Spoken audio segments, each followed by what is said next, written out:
Estudar para concurso público é pecado. Tem um vídeo circulando aí na internet e que diz exatamente isso, dizendo que a estabilidade, estudar pensando na estabilidade é pecado. Antes de reagir ao vídeo, eu resolvi assistir inteiro, até para entender o contexto e poder fazer uma crítica aqui embasada dentro de um contexto. Escuta aqui comigo esse pedaço do vídeo.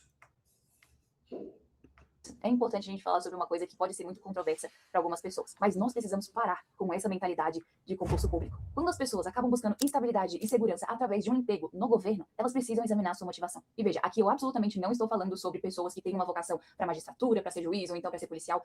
Eu entendo. Nesses casos, eu acredito que é legítimo, porque a pessoa está fazendo um concurso simplesmente como um meio para exercer a sua vocação. Mas o problema se torna quando a motivação para fazer isso é ter a segurança de nunca ser demitido, mesmo fazendo um trabalho péssimo. Isso está errado.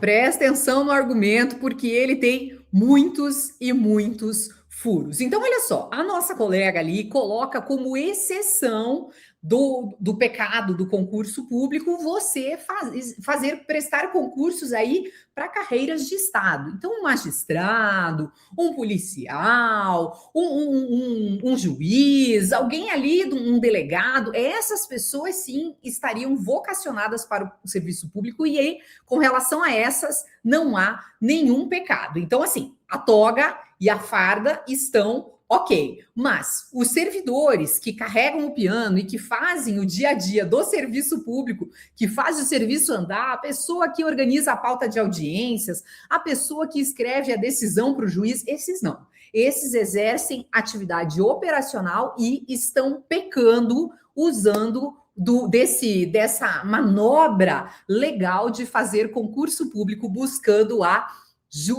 estabilidade. Então, olha só, primeiro, é uma visão caricata do serviço público e mostra que ela nada conhece sobre a realidade do serviço público. Por quê? Primeiro, se os servidores não existissem, se não existisse não existissem pessoas para fazer a atividade operacional, esses maravilhosos vocacionados nada poderiam realizar. Segundo, quem foi que disse que a pessoa que vai atrás da estabilidade vai porque vai desempenhar um trabalho de qualquer forma?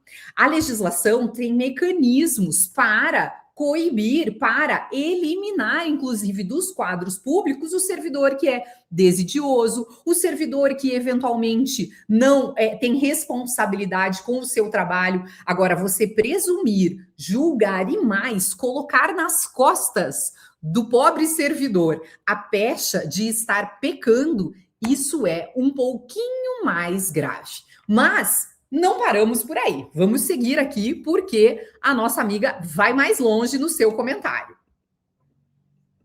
Até porque a gente precisa questionar esse pensamento de estabilidade à luz da Bíblia. Até porque a gente não encontra esse tipo de conceito na palavra de Deus. O que a gente encontra é Deus governando todas as coisas e, muitas vezes, trazendo situações difíceis para o bem do seu povo. E não é um pulo muito longe a gente querer aplicar isso para a economia. Se a gente pegar, por exemplo, Adam Smith, que é o pai da economia moderna, ele falava sobre a mão invisível que controla a economia. E essa mão invisível é o quê? É a mão da providência de Deus. Deus sustentando, provendo, dirigindo todas as coisas, inclusive.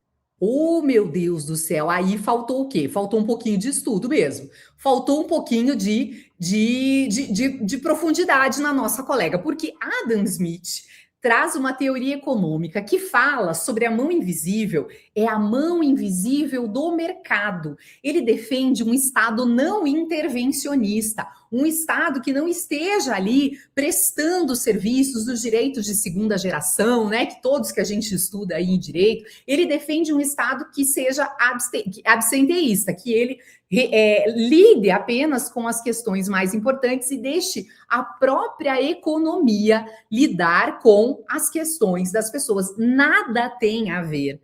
Essa mão invisível do mercado, ela tem mais a ver com a estrutura capitalista de trabalho do que com qualquer assunto teológico. Essa mão invisível jamais foi a mão divina, nem no entender do autor e nem em nenhuma doutrina teológica. A nossa amiga, a pretexto de fundamentar o seu preconceito, porque é uma opinião mais do que preconceituosa, invoca Adam Smith como se ele fosse ali um teológico e estivesse a condenar mais concurseiros. Mas vamos seguir que tem mais. Vamos seguir que não para por aí.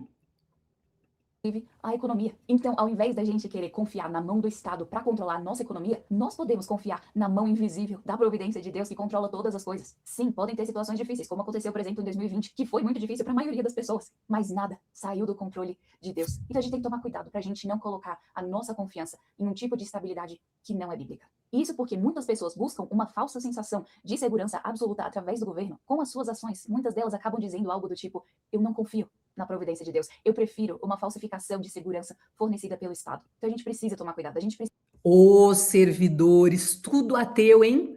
Tudo ateu, tudo que não confia na providência divina e por isso confia no Estado. É esse tipo de fé que você tem no Estado quando você estuda para concurso. Olha, minha querida, eu que já estive do lado de dentro do Poder Judiciário por mais de 20 anos, como técnico, como analista, eu asseguro a você, há muitos cristãos dentro do serviço público, mas há muitas pessoas cuja aprovação acreditam a Deus, porque consagraram o seu processo de estudos a Deus, estudaram sob a disciplina, estudaram com integridade, realizaram a prova de concurso licitamente, venceram na vida através dos mecanismos legais que lhe eram disponíveis. Ah, minha querida, quanto preconceito! Eu não sabia que era só do lado de fora do serviço público que estavam todos esses que você julga cristãos. Vamos continuar que tem mais. Precisa seguir o passo a passo bíblico que nós temos, por exemplo, no livro de Provérbios, que nos diz para trabalharmos de forma diligente, de forma inteligente, de forma fiel, guardando para o futuro. E a gente não pode simplesmente substituir esse padrão bíblico por uma dependência de um auxílio do governo. Nós não podemos se render à ideia de que se a maioria votar a favor de algo, então tá tudo bem. Então cuidado. Vamos lá, servidor não ganha auxílio do governo, tá? Vamos colocar direitinho em termos? Servidor não ganha auxílio do governo. Servidor ganha salário por um serviço prestado e por um serviço bem prestado. E quando não é bem prestado? Existem mecanismos como processo administrativo disciplinar, eventualmente até ação penal. Você sabia que um servidor responde criminalmente se ele não tiver um bom cumprimento ali dos seus deveres e ultrapassar a linha do que é correto? Existe improbidade administrativa se o servidor ultrapassar ali os seus limites éticos, o seu dever de probidade. Então, não me diga que executar um trabalho diligentemente não está dentro dos deveres do servidor. Aliás, eu digo a você que a grande maioria, mais de 90% dos servidores executam o seu trabalho com toda essa diligência. Os cristãos e também aqueles que não são cristãos, afinal de contas, vivemos em um Estado laico, né? E o Estado também não tem uma religião oficial. Mas como o nosso país é essencialmente cristão, eu garanto a você, a maioria dos servidores são cristãos e estão lá exercendo o seu trabalho na maneira mais digna possível. Agora, o que me causa realmente espanto é quando a pessoa, a pretexto de executar um trabalho teológico, se mete a fazer tantos tipos de julgamento, né?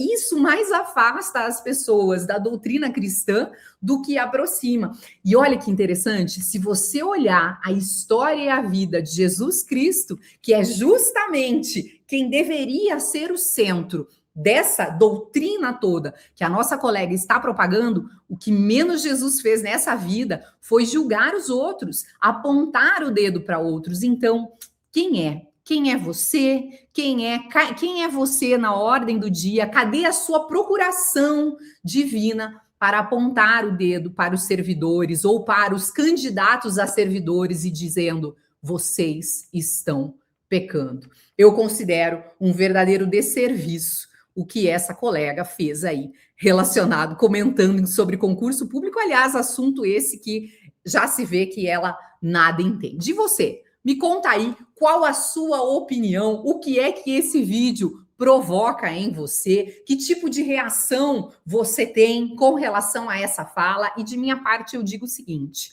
nós como cristãos, você que também é cristão como eu, o que devemos fazer? Orar. Orar para quê? orar pela vida dessa moça, porque com certeza ela não está fazendo esse trabalho, ela não se dispôs a colocar o rostinho dela aqui na internet com a intenção de pecar ou de ferir, mas acaba impulsionada, sabe Deus pelo quê, fazendo esse tipo de comentário. Então vamos orar por ela para que Deus a abençoe com um pouco mais de verdade e abençoe a vida de todos nós, os que estudam para concurso, os que acreditam no poder de vencer licitamente e acreditam que o servidor está lá para servir e fazer um bom trabalho. Me conta aí nos comentários qual é a sua opinião. Deixe seu like nesse vídeo e se inscreve no canal.